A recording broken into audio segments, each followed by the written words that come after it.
Antigamente, né, quando eu estudei literatura, então quando a gente estudava literatura brasileira, alguns pesquisadores, alguns professores diziam que a carta de Pero Vaz de Caminha inaugurava a literatura brasileira, né? Foi isso que eu aprendi na escola, talvez você também tenha aprendido isso, mas hoje nós sabemos que não é bem assim, né? Os pesquisadores sempre discordam sobre muitas coisas, mas eu sou da linha que não enxerga desta forma. Afinal, a carta, né, a gente tem que lembrar que a carta foi escrita por um português. Então, ela não pode ser considerada literatura brasileira, mesmo sendo sobre o Brasil. Quem faz literatura brasileira? Quem a gente considera, né? Claro, são autores brasileiros ou mesmo autores estrangeiros, mas que residem no Brasil há muito tempo e sofrem a influência do país, sofrem a influência da cultura, o que não era o caso da carta do Pero Vaz de Caminha, tá? Aí você me pergunta, a carta de Caminha é importante? Claro que sim, é muito importante. Ela traz informações preciosas sobre a percepção do português sobre a terra encontrada e sobre os nativos que aqui viviam. Então, tem importância sim, mas eu posso considerar a literatura como literatura brasileira? Não, ela é muito mais um documento da história, um documento histórico, uma espécie de certidão de nascimento do Brasil. Isso no caso da gente pensando da importância histórica, né? Essa coisa da certidão de nascimento foi um historiador que diz, o historiador Capistrano de Abreu. Aí você me pergunta, mas então por que a carta cai na parte de literatura de tantos vestibulares, né? Boa pergunta. É simplesmente porque é uma carta e as cartas são um gênero da literatura, né? O gênero epistolar, já que epístola e carta são as mesmas coisas, né? Então, toda vez que você vê uma carta, ela é literariamente do gênero epistolar. Então, desta forma, mesmo que a carta de Caminha não seja como cartas, né, que formem um romance ou uma história literária, ela pode ser considerada como literatura, mas pode ser, tá? Mas veja, não é literatura brasileira, é literatura portuguesa e não tem nenhum problema a literatura portuguesa cair nos nossos vestibulares. Há outros autores portugueses que também caem. Há inclusive na literatura portuguesa e também um pouco ou bastante na espanhola, dois países que dominaram as navegações durante bastante tempo, o que se chama de literatura de viagens, já que era comum nas embarcações, eles estavam desbravando os mundos que eles não conheciam, né? Então, nas embarcações era comum ter sempre alguém responsável, um escrivão que ia contando como umas viagens e os, entre parênteses, descobrimentos se davam. Eu sou Miriam Bevilacqua, sou professora, mestre e doutora em literatura, e você está no Biblion, que é o nosso canal, e eu já lhe peço que, se você gostar do vídeo, deixa seu like, compartilha com outras pessoas que precisam entender um pouco mais sobre a carta de Pero Vaz de Caminha. E gostaria muito que você se inscrevesse também no canal. Bem, então vamos lá, hoje nós vamos resumir um pouco e analisar a carta de Caminha ao rei Dom Manuel. Então você tem que saber que ali na frota de Cabral, alguns chamam de esquadra de Cabral, o escrivão era justamente o fidalgo português Pero Vaz de Caminha. E o Pero estava indo com Cabral para as Índias, né? E lá nas Índias ele também ia exercer o trabalho de escrivão. Era dele, então, a responsabilidade de documentar por escrito tudo o que ocorria.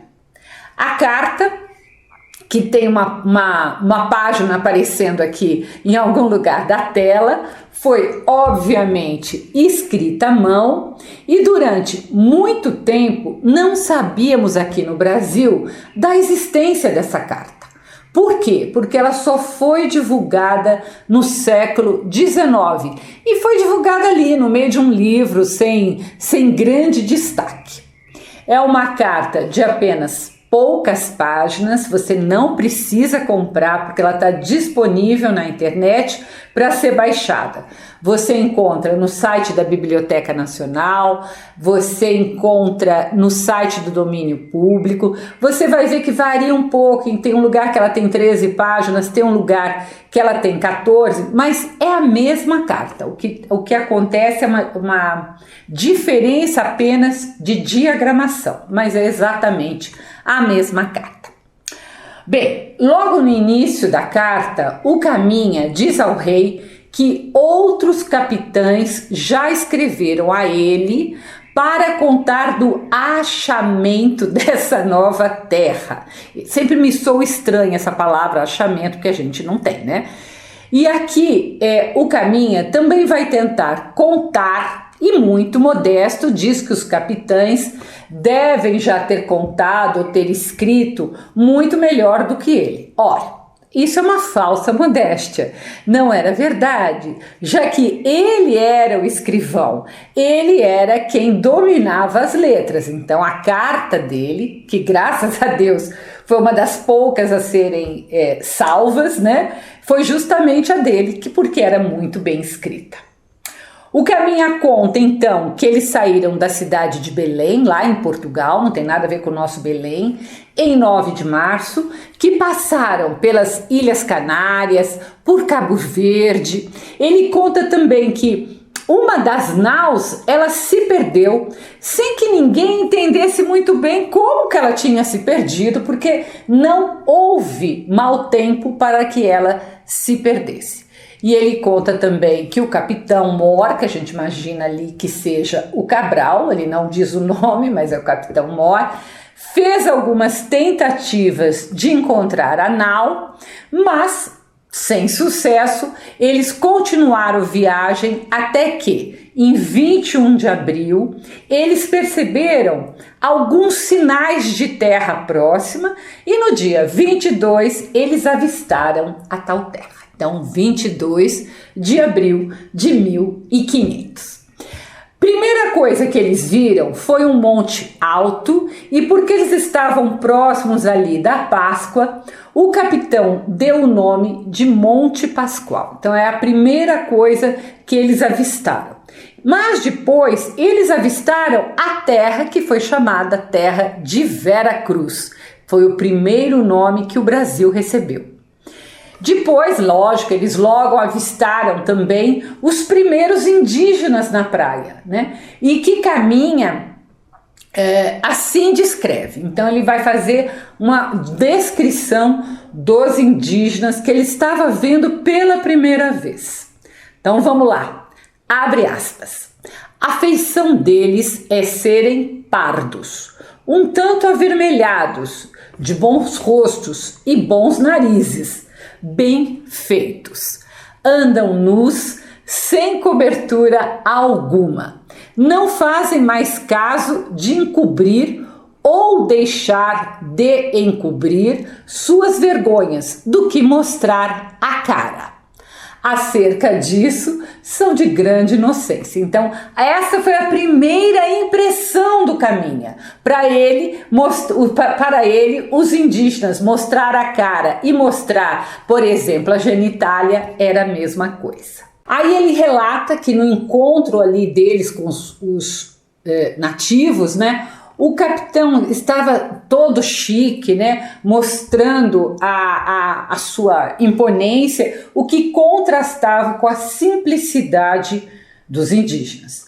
Ele diz que o capitão estava ali, quando eles vieram, estava sentado em uma cadeira, aos pés tinha um tipo de estrado, né? E como ele estava bem vestido e com um colar de ouro bem grande no pescoço, né?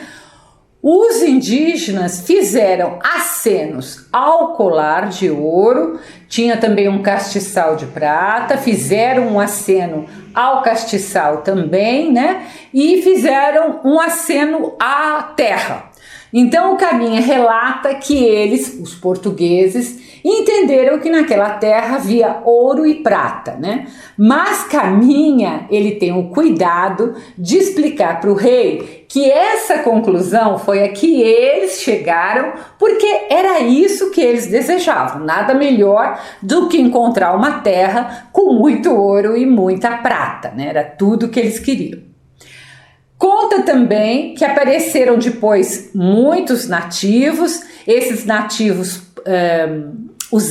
estavam segurando arco e flecha, mas que na medida ali do contato eles depuseram no chão. Em determinado momento da carta, o Caminha fala também das mulheres indígenas, que não apareceram muito, né? Elas apareciam aos poucos, e que essas mulheres também estavam nus. O que diz o Caminha? Abre aspas. Ali andavam entre eles 3 ou 4 moças, bem novinhas e gentis, com cabelos muito pretos e compridos pelas costas, e suas vergonhas tão altas e tão cerradinhas e tão limpa das cabeleiras que de nós muito bem olharmos, né, não se envergonhavam. Então ele reconhece que ele estava ali, pasmo, ele e os outros, olhando para as indígenas e para as partes das indígenas, as partes sexuais.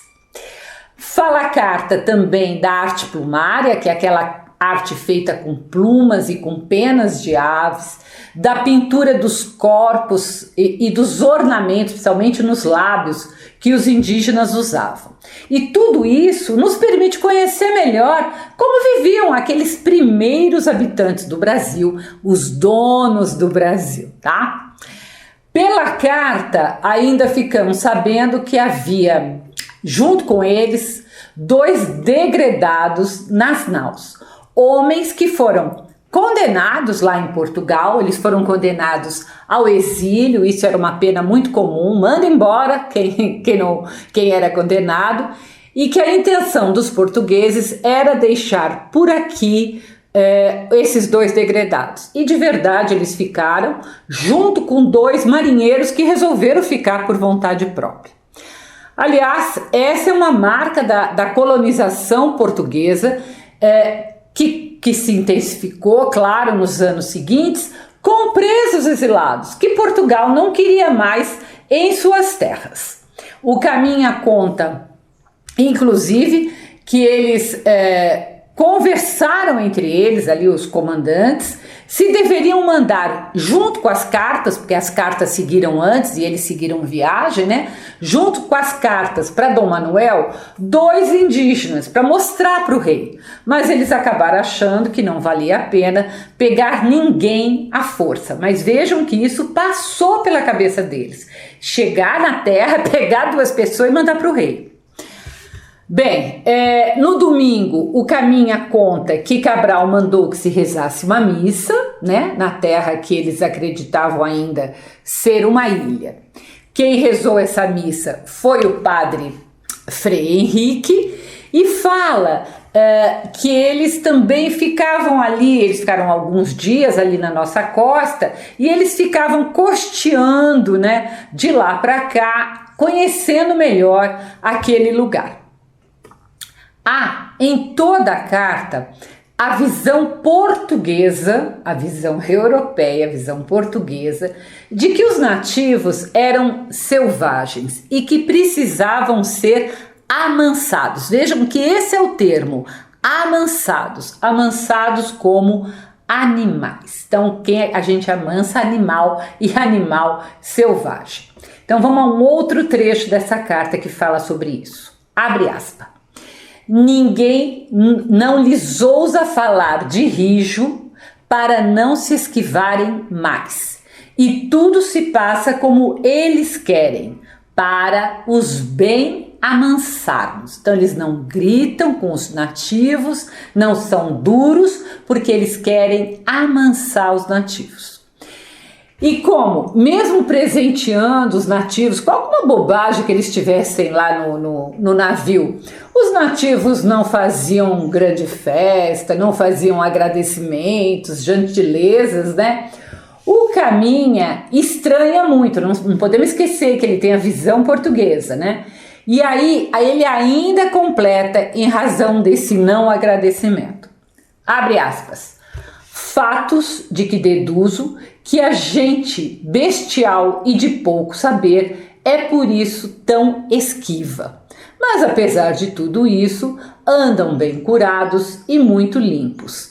E naquilo ainda mais me convenço que são, olhem bem, que são como aves ou alimárias montezinhas, as quais o ar faz melhores pernas e melhor cabelo que as mansas, porque os seus corpos são tão limpos e tão gordos e tão formosos que não pode ser mais. E isto me faz presumir que não tem casas nem moradias em que se recolham, e o ar em que se criam, está falando dos nativos, e o ar em que se criam os faz tais. Não, nós pelo menos não vimos até agora nenhumas casas, nem coisa que se pareça com elas. Então vejam que ele compara os nativos a animais.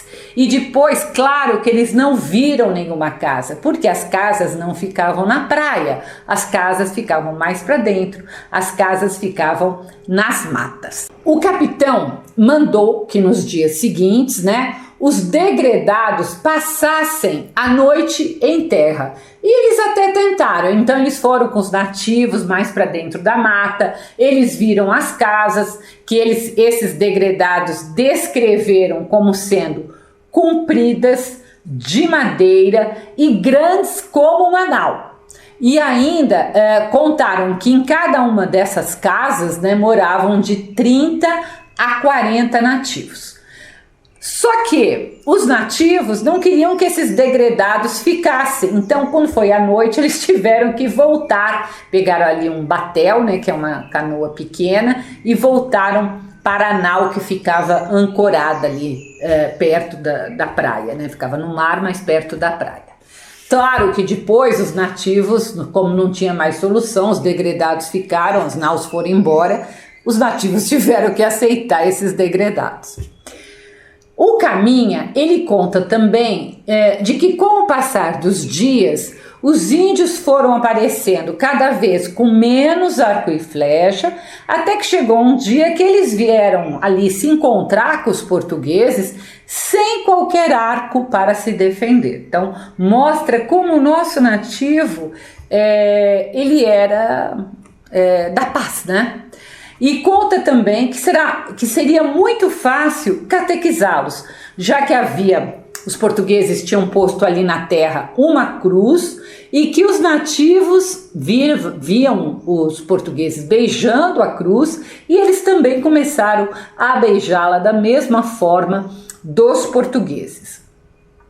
Na carta, em relação a isso, o Caminha diz, abre aspas, parece-me gente de tal inocência que se nós entendêssemos a sua fala e eles a nossa, seriam logo cristãos, visto que não têm nem entendem crença alguma segundo as aparências.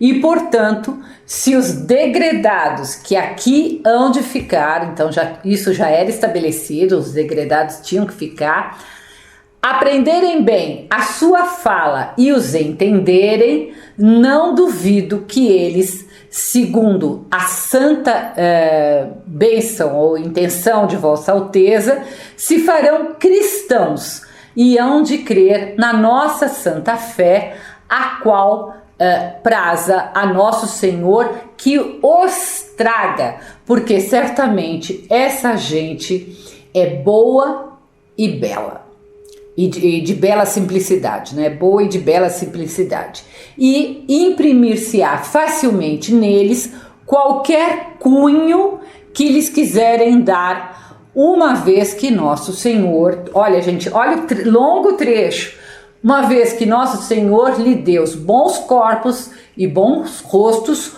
como a homens bons. Então, olhem aí a intenção, né, de catequizar, que era muito forte em toda a expedição cristã daquele tempo. Essa impressão do caminho ela é reforçada porque na missa que é rezada nas sextas-feiras, os nativos que estavam ali junto assistindo a missa, junto com os portugueses, eles imitavam os portugueses. Então, quando os portugueses se ajoelhavam, eles se ajoelhavam. Quando levantavam as mãos para os céus, eles levantavam. Então, Caminha achava que era muito fácil, então, já que eles eram tão cordatos, catequizá-los.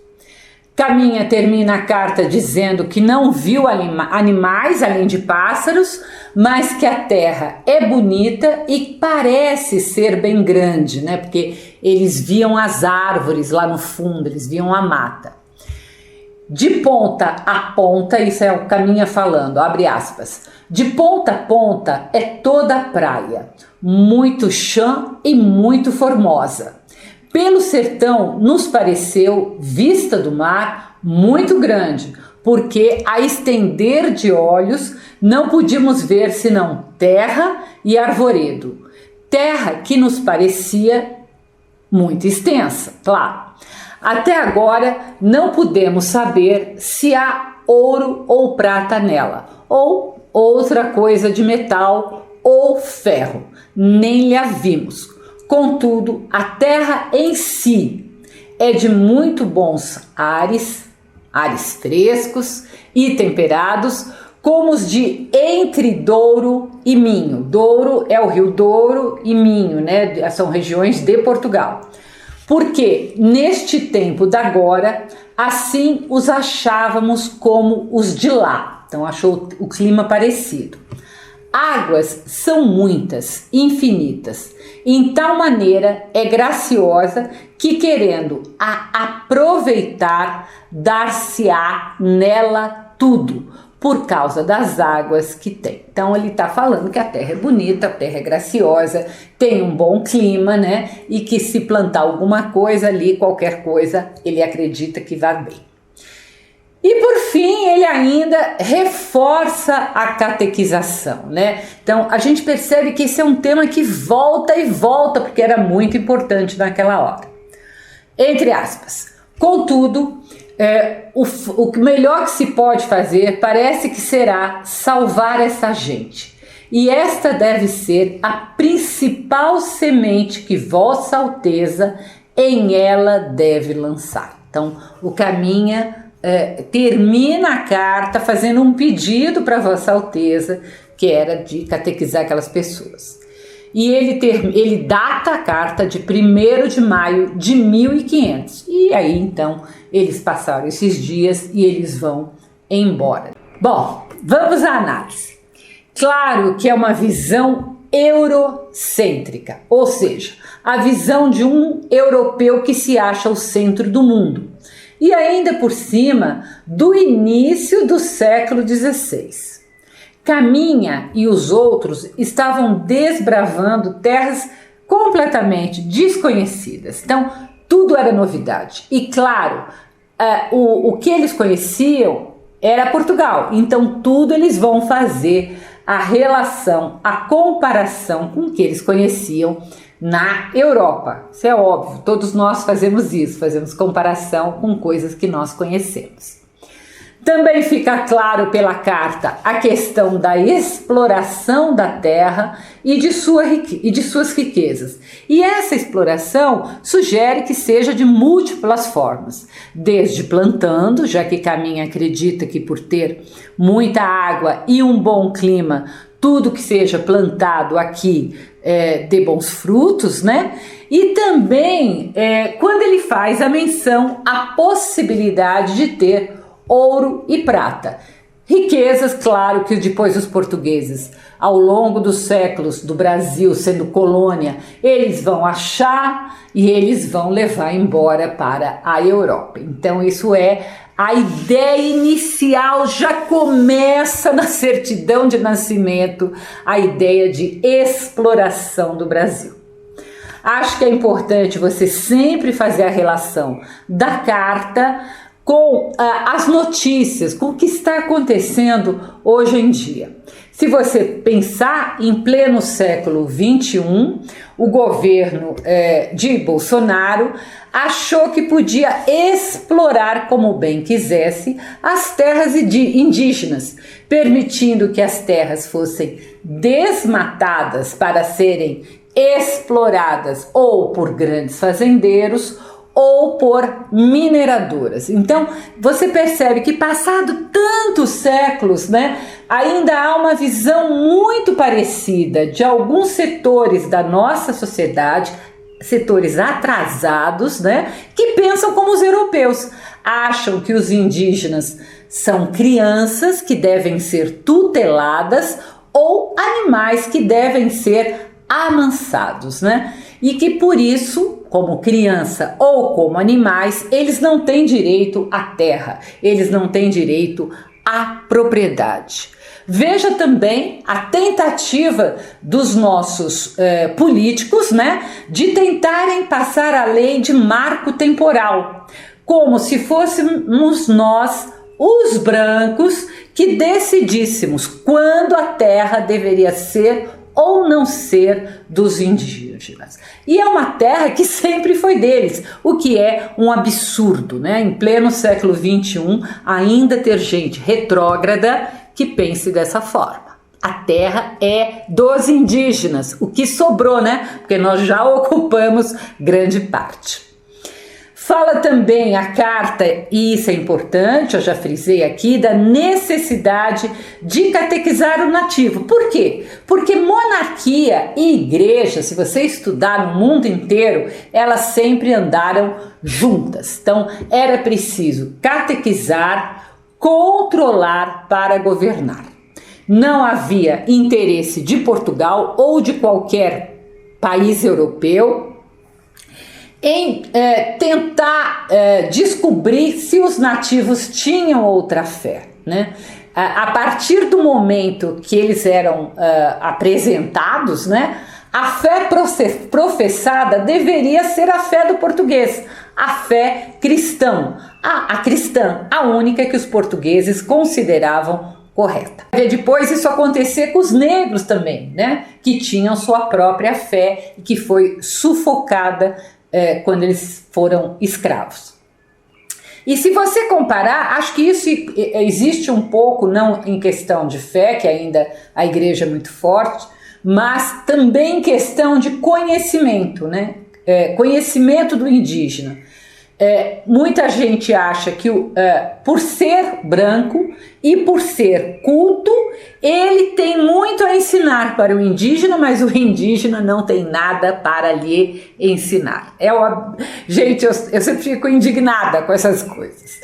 Lembre-se também que as cartas, né, eram importantes documentos de comunicação e que muitas vezes as decisões dos monarcas elas eram tomadas com base no que essas cartas diziam. Por quê? Porque o rei ele não saía navegando, ele não conhecia essas novas terras e eles acreditavam então nas cartas dos navegantes, dos mercadores, né, em tudo aquilo que era contado. Por isso que a figura do escrivão, alguém que era responsável por fazer isso, era tão importante. Por fim, eu acho, para a gente terminar a nossa análise, a carta de Pero Vaz de Caminha é muito bem redigida e consegue fazer um bom retrato, tanto da terra como dos indígenas.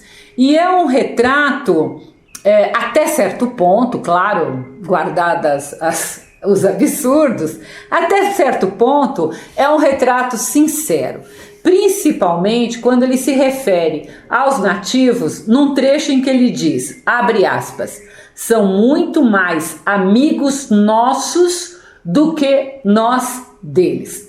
Claro, aqui que ele está se referindo? Ele está se referindo à exploração, ou seja, o encontro entre nativos e portugueses tinha expectativas completamente diferentes do lado dos portugueses e do lado dos nativos. Os portugueses pensavam em ganhar dinheiro, ganhar riquezas, explorando a terra e dominando os nativos. Já os nativos não tinham essa ambição, né, que tinham os portugueses, né? Ali, o que nos passa na carta é que os nativos só tinham curiosidade com aquele povo que estava chegando ali na terra deles. E ao longo dos dias de convivência, a gente percebe, né, que eles apenas queriam travar relações de amizade, tanto é que eles iam colocando os arcos e flechas no chão e depois nem traziam de suas casas mais os arcos e flechas. Se você quiser conhecer minhas crônicas, eu as publico todas as terças-feiras no meu site www.miriambevilacqua.com.br. Se você for fazer vestibular, não deixe de rever os vídeos um pouco antes, isso é importante, reveja todos os vídeos para relembrar e não se esqueça de deixar seu like e se inscrever aqui no canal, o que é muito importante para o nosso trabalho, que é difundir literatura no país. Até o próximo post.